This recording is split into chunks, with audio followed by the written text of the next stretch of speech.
So hello students, welcome to GRMS academy once again. ठीक है, आप लोग आज हम बात करेंगे उन बच्चों से जो मैथ्स को लेके बहुत डरे हुए हैं। ठीक है, चाहे कोई कितना भी अच्छा स्टूडेंट हो, कितने भी बेहतर मेहनत करने वाला हो, अपने आप को पूरे तरीके से मेहनत करने वाला, लेकिन फिर भी उनके मन में बहुत सारे कन्फ्यूजन्स होते हैं, बहुत सारे डाउट्स होते हैं मैथ्स को लेके। और जो थोड़ा सा वीक पॉइंट पे है, ठीक है, तो वैराइटीज ऑफ स्टूडेंट है, ठीक है, उसके लिए कोई दिक्कत है नहीं। लेकिन ये कि वो अपने आप को ना बहुत बड़ा प्रॉब्लम्स दिखाने के चक्कर में कि मेरे पास बहुत बड़ी प्रॉब्लम है मैथ्स को लेके, तो उसी मैथ्स के प्रॉब्लम को आज दूर करने के लिए थोड़ी सी एक कोशिश हम करेंगे बढ़िया वाले, जिससे आप लोगों का, अगर इस स्टेप को आप फॉलो करते हैं, कुछ स्टेप मैं आपको बताऊंगा, अगर आप फॉलो करते हैं तो कहीं ना कहीं आपके मैथ्स का काम थोड़ा सा आसान और आपको एक रास्ता मिल जाएगा। ठीक है, और एक मैथ में सिर्फ स्कोर नहीं करना, अच्छा स्कोर करना है। ठीक है, हमारी कोशिश और मेहनत उसी के लिए है। आज बात करने के लिए पावरफुल मैथ्स प्रिपरेशन टिप्स। ठीक है, तो बहुत सारे स्टूडेंट्स को देख के मैंने सोचा कि कुछ बच्चों के लिए कुछ टिप्स बताया जाए मैथ्स की प्रिपरेशन के लिए, कुछ बेसिक टिप्स, जिससे वो अपना रास्ता देख सके कि सर मुझे काम क्या करना है। बहुत सारे स्टूडेंट को सीधा कहना होता है कि सर मैथ्स को कैसे कैसे टेक ओवर करें, समझ में नहीं आ रहा, बस क्वेश्चन ये है कि पता ही नहीं चल रहा, बीच से क्वेश्चन आता है तो हम कर नहीं पाते। तो इसलिए ये पावरफुल मैथ्स प्रिपरेशन टिप्स के थोड़े से कुछ टिप्स मैं आपको बता रहा हूँ, जिसको आप फॉलो करने की कोशिश कीजिए, और अगर आप कर लेते हैं तो आपको बहुत सारी बातें यहाँ से देखने को मिल जाएगी। तो देखिए, यहाँ पे हमारे पास क्या है, सबसे पहला पॉइंट मैंने रखा है कि स्टार्ट विद बेसिक्स। देखिए, अगर कहते हैं ना कि बेसिक्स, कहते हैं इन मैथ, कोई भी सब्जेक्ट हो, मैथ नहीं कोई भी सब्जेक्ट हो, उसको आप अगर इंटरेस्टिंग बनाना चाहते हैं, अगर आपको लगता है कि मैं उस सब्जेक्ट में अच्छा मेहनत करने के लिए अपने आप को तैयार करना चाहता हूँ, तो सबसे पहले आपको ना उसमें थोड़ा इंटरेस्ट बढ़ाना पड़ेगा। ठीक है, और इंटरेस्ट हमारा किसी चीज़ में भी तभी बढ़ता है जब उसके बारे में हमारे पास नॉलेज होता है। क्या होता है? नॉलेज। और नॉलेज के लिए देखिए, नॉलेज के लिए अगर कॉम्प्रोमाइज़ करेंगे आप, तो हर जगह आपको अधूरापन सा लगेगा और आपका काम बन नहीं पाएगा कहीं पे भी। तो नॉलेज से कॉम्प्रोमाइज़ नहीं करना है, बिल्कुल भी नहीं करना है। ठीक है, तो सबसे पहले हम क्या करेंगे, स्टार्ट विद बेसिक। बेसिक से हमें स्टार्ट करना है। स्टार्ट करो। बेसिक कहने का मतलब ये है कि मैं आपको साफ-साफ शब्दों में बता दूँ कि हमारे पास अगर मैथ का 10% भी ज्ञान है ना, अगर हमें 10% का ज्ञान है और हमें आता हो, तो कहीं न कहीं हमारे पास कॉन्फिडेंस होता है। कैसे होता है? देखो, बेसिक कहने का मतलब है आप नॉर्मली पहले टेबल ही याद कर लो, टेबल याद कर लो। मैं उनके लिए बता रहा हूँ जिसके लिए बहुत बड़ा सवाल है कि सर मैथ की प्रिपरेशन कैसे करेंगे। ठीक है, अभी हमारे पास वक़्त है, और ये वक़्त का अगर हमने इस्तेमाल कर लिया ना, तो आगे आने वाले वक़्त में ये चीज़ तो सॉल्व हो ही जाएगा। इसके लिए कोई भी आपको परेशानी होने की ज़रूरत नहीं। लेकिन ये है कि किसी भी चीज़ को बदलने के लिए आपको मेहनत तो करना पड़ेगा। बगैर मेहनत के कुछ भी नहीं होता है। ठीक है, सबसे पहले आप क्या करो ना, टेबल ही याद करो। टेबल 1 से 20 तक नहीं तो कम से कम 15 तक तो टेबल आप याद करेंगे। मैं इसलिए नहीं कह रहा हूँ कि टेबल, आजकल बच्चे टेबल याद ही नहीं करते हैं। ये याद नहीं करते, इसका रीज़न ये है कि उनको पता है कि मैं टेबल याद करूँगा, इससे बेहतर मल्टीप्लाई कर लूँगा। क्या कर लूँगा? मल्टीप्लाई कर लूँगा। लेकिन आप ये बात समझिए कि मल्टीप्लाई आप कर तो लेंगे, लेकिन ये है कि टाइम कंज्यूमिंग वाली बात है। आप 10th क्लास में हो, आप 12th क्लास में हो, ठीक है, आप 9th में हो, आप 11th में हो, तो आपको अगर मल्टीप्लाई करे बगैर आप चीज़ों का अगर आंसर दे रहे हो, तो कहीं न कहीं आपका कॉन्फिडेंस थोड़ा-सा तो बढ़ेगा।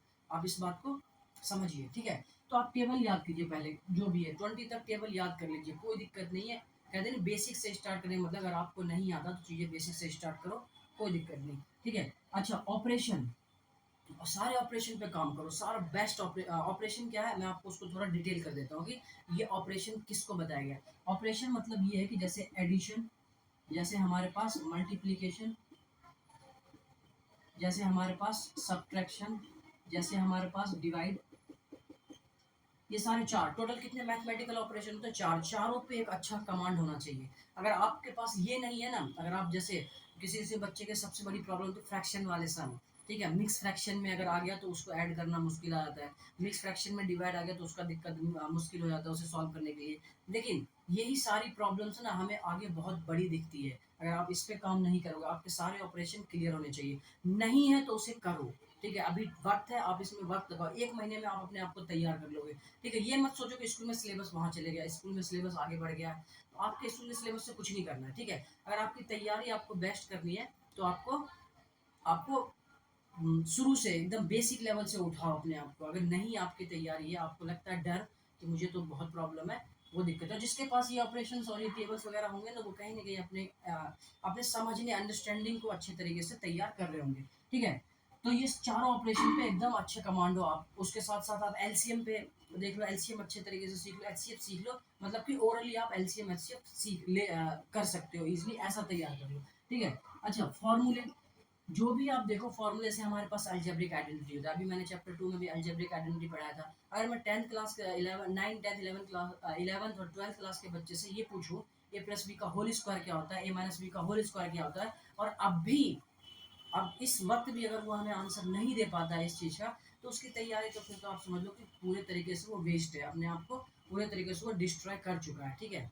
तो अगर इस तरीके से है, तो हम वापस आ सकते हैं, हम बाउंस बैक कर सकते हैं। ठीक है। बाउंस बैक करने के लिए हमें क्या करना होगा कि स्टार्ट फ्रॉम बेसिक, आप बेसिक से स्टार्ट करो, कॉन्फिडेंस भी मिलेगा आपको और आपकी तैयारी धीरे धीरे बढ़ती रहेगी। लेकिन ये कॉन्टिन्यूटी में आपको चाहिए। किसी भी चीज़ को तैयार करने के लिए दो बातों का ध्यान रखना।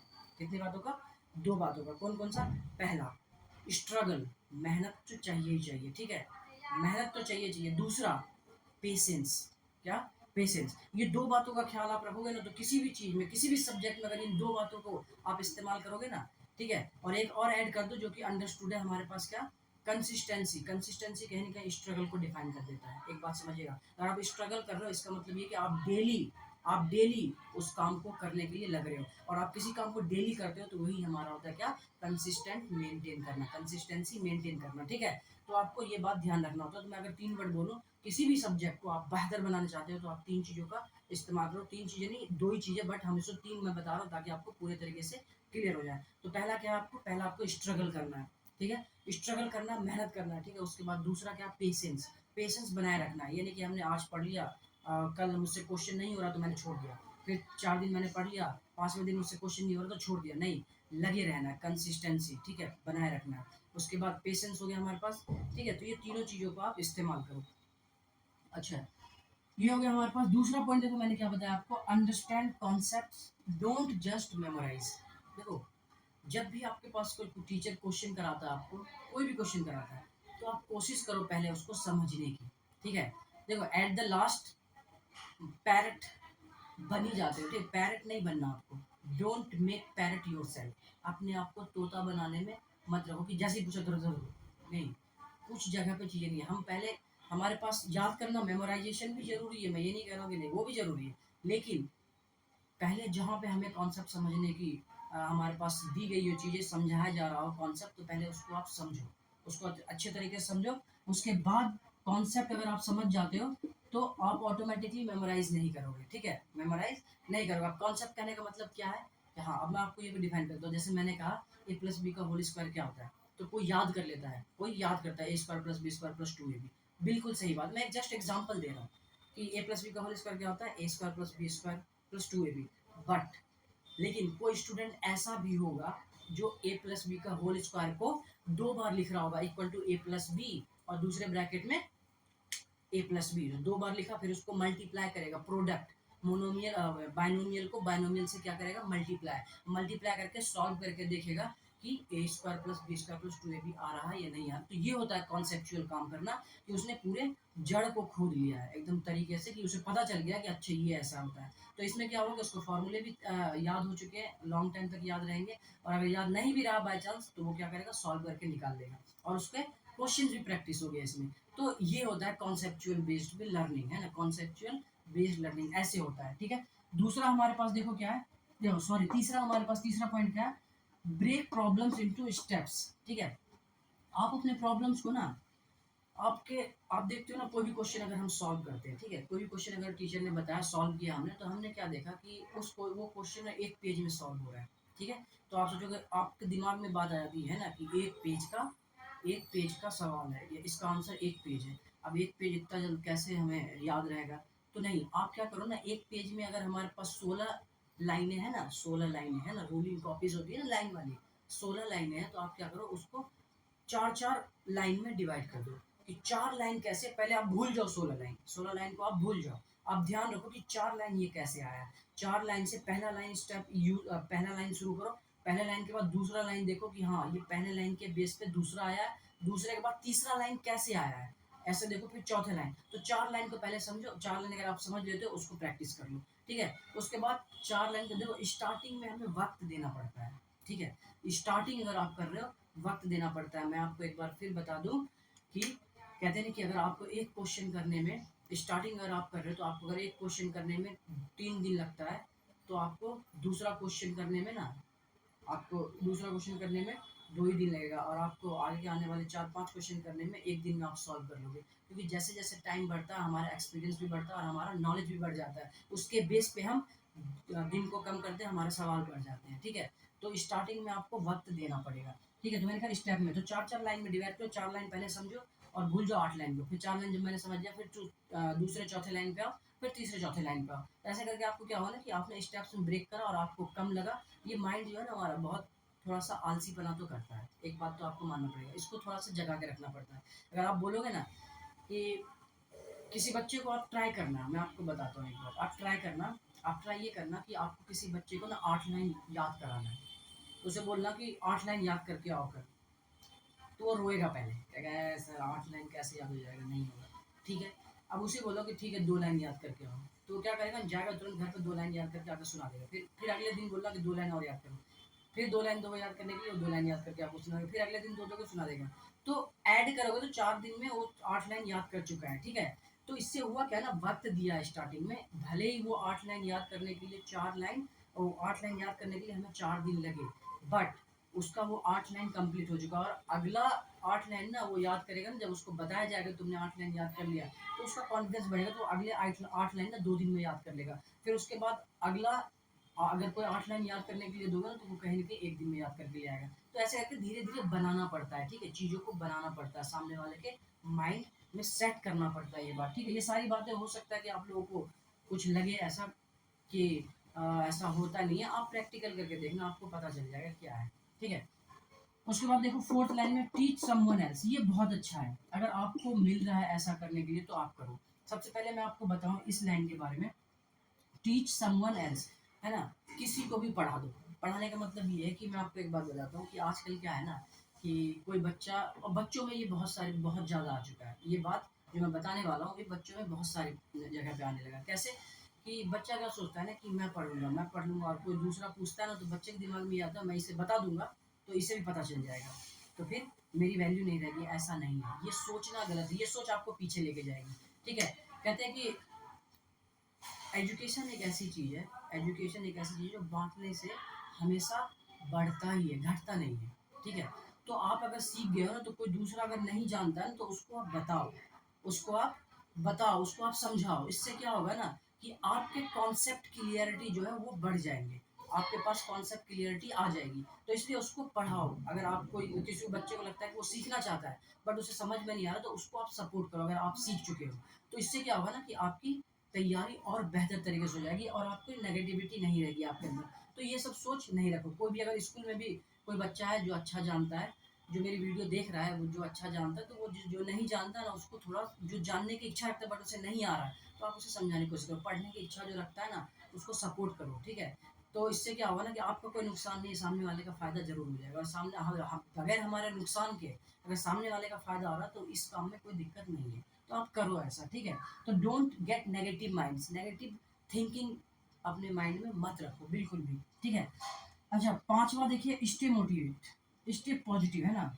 डोंट फियर मैथ्स, ठीक है? मैथ्स को इतना ना बवाल नहीं बनाना है, बवाल बना के बैठते हैं कि मैथ्स में ये है, मैथ्स ये है, मैथ्स वो है, कुछ नहीं है, ठीक है? बस जस्ट एक मैथ एक सब्जेक्ट हम नहीं कह सकते कि math is not just subject, this is a skill, ठीक है? ये स्किल अपने अंदर डेवलप करना होगा। और मैथ की सबसे अच्छी खास बात मैंने आपको बताई है, क्या बताई है? कि मैथ हमें ये सिखा जाती है कि every problem has a solution, हर एक प्रॉब्लम का एक सॉल्यूशन होता है, ठीक है? तो हमें बस थोड़ा सा वक्त लगता है उसको ढूंढने का, और हम उसे ढूंढ लेते हैं। तो मैथ हमें ये कॉन्फिडेंस दे जाता है। और बहुत सारे बच्चों का सवाल भी होता है कि 9 10 11 12 को लेके, यहाँ तक कि जूनियर क्लास के बच्चों का सर इस्तेमाल कहाँ होता है, पैसे गिनने के अलावा तो क्या इस्तेमाल नहीं होता है? तो मैथ मैथ वो है ही नहीं जो हम समझते हैं। मैथ हमारे पता है दिमाग को सोचने के लिए मजबूत करता है। आप ये समझिए, माइंड को सोचने के लिए मजबूत करता है कि आप किसी भी, आपके पास कोई भी बड़ा काम आए तो आप उसको किस तरीके से टेक ओवर करो, किस कैसे आप उसका सॉल्यूशन निकालो। और आपके पास ये कॉन्फिडेंस होना चाहिए, ये एटीट्यूड होना चाहिए कि वो भी सवाल होगा ना सामने से आएगा, तो उसका सॉल्यूशन जो है मुझे भले टाइम लगे लेकिन मैं उसका सॉल्यूशन निकालूंगा। तो ये एटीट्यूड हमें मैथ्स देता है, ठीक है? तो आप प्रॉब्लम सॉल्विंग कैरेक्टर बनोगे मैथ्स पढ़ने से, ये है। तो इसलिए इस तरीके से आप क्या करो, पॉजिटिव रहो हमेशा, ठीक है। मैथ्स को लेके पॉजिटिव रहो, उसको लेके ये नहीं नेगेटिविटी मत लो कि मैथ्स में ये होता है फेल हो जाएंगे, ऐसा कुछ नहीं होगा। बस आप पढ़ो, आपका काम है अभी पढ़ना, तो पढ़ो तरीके से, कोई दिक्कत नहीं है, ठीक है। डोंट फियर मैथ्स, ये हो गया आपका। अच्छा, और ये तो आपको पता ही है, प्रैक्टिस डेली। किसी भी चीज़ के बारे में अगर आपको ज्ञान चाहिए अच्छे से, ठीक है, किसी भी चीज़ को आप रोकना चाहते हो अपने पास, तो आपको प्रैक्टिस करनी पड़ेगी डेली, है ना। अगर हम प्रैक्टिस नहीं करेंगे तो हमसे चीज़ें कहीं ना कहीं दूर होना शुरू हो जाता है। तो प्रैक्टिस बहुत ज़रूरी है किसी भी सब्जेक्ट को अच्छा बेहतर बनाने के लिए। रोज़ आप 10-15 क्वेश्चन कर लो, रोज़ 10-15 रोज़ करो। मैं ये नहीं कह रहा हूँ एक ही दिन 50 कर लो, नहीं। एक दिन 50 करोगे, अगले दिन नहीं करोगे तो वो 50 वेस्ट है। 10-10 करो रोज़, देखो आपकी तैयारी कैसे बढ़ जाती है, ठीक है। तो ये सारे कुछ टिप्स हैं जो मैंने आपको बताए, आप इसको फॉलो कीजिए, ठीक है। और मेरे मैथ्स चैनल को, इस चैनल को भी फॉलो कीजिए, इससे बहुत सारी बातें आपको मिलने वाली है। और हम अब टाइम टू टाइम चीज़ों को डिस्कस करते रहेंगे, और बहुत सारे सवाल बच्चों को होते हैं, सारे सवाल के जवाब हम यहाँ से लेंगे, कोई दिक्कत नहीं है। आपके जो भी सवाल है आप कोई भी कमेंट करो, आपके सारे सवाल के जवाब आपके पास पहुँचेंगे, क्योंकि बच्चे का हर एक सवाल मेरे लिए बहुत बड़ा एक पॉइंट है, ठीक है। मेरे लिए बहुत बड़ा पॉइंट है, उसके पास वो जवाब पहुंचना चाहिए, चाहे वो किसी लैंग्वेज में, किसी तरीके से, कोई भी मीडियम में पहुंचे, लेकिन पहुंचना चाहिए, ठीक है। मेरी कोशिश हमेशा से यही रहेगी, ठीक। तो आप लोग इसको ध्यान से एक बार फिर से देखिए, वीडियो को समझिए, बाकी अच्छे से मेहनत करिए। ये बहुत सारी चीज़ें हम पढ़ेंगे नए नए तरीके से, बेस्ट ट्रिक के साथ, ठीक है। तब तक अपना ख्याल रखिए।